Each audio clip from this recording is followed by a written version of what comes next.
balon-balunan, luto natin tong Bicol Express. Tara, let's go! Nalilisan na rin natin yan mga parikoy. At naiwan na rin natin ang ating mga pang-gisa. Kung yung mantika natin, pwede pa naman. Lagyan na natin ng luya, bawang, isang sakong sibuyas. Unahin natin gisa ang ating balon-balunan. Papakagisa lang muna natin yung mga parikoy kasi medyo matigas ang balon-balunan. Kapag toasted na yung mga aroma natin mga parikoy at naprito ng bagya ang ating mga balon-balunan, dalhin natin ang buong.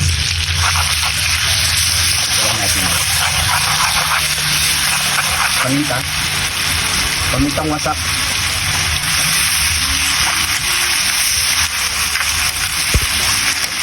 Dalhin na natin ang ating atay.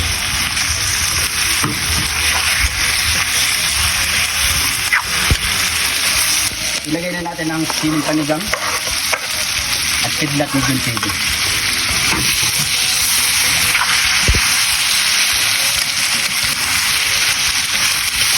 Sabay na natin ilagay ang ating gata. Ayan na.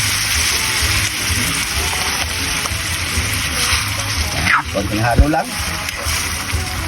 Tapos malinangin lang tayo ng MSG. Ayan.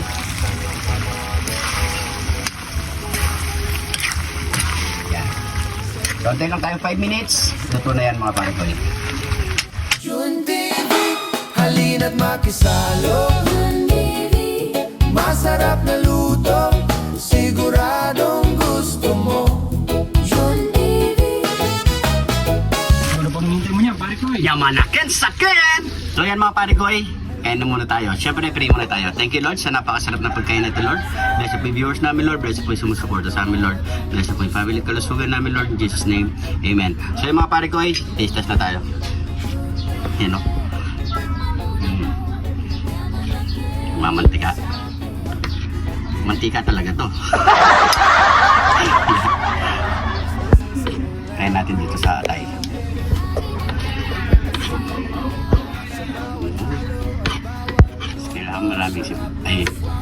Maraming sili.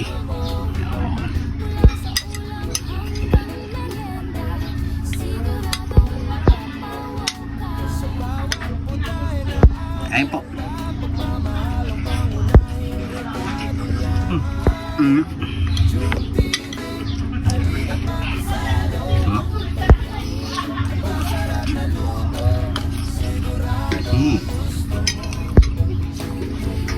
Ganda. Sarap.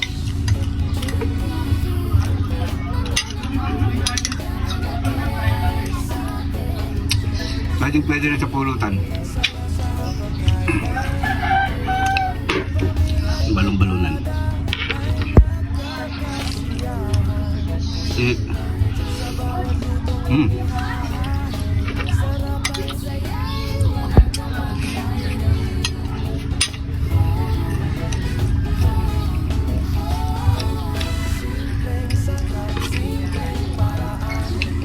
Nakakalala, mabisa. Sarap.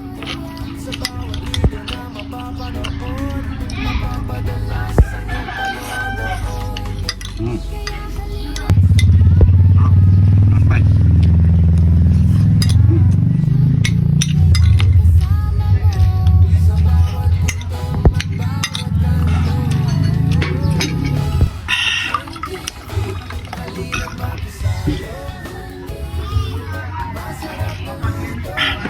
So ayun mga parikoy, maraming salamat sa panonood. Meron pa tayong kasamang kakain. Huwag po yung kalimutan i-share ang ating video.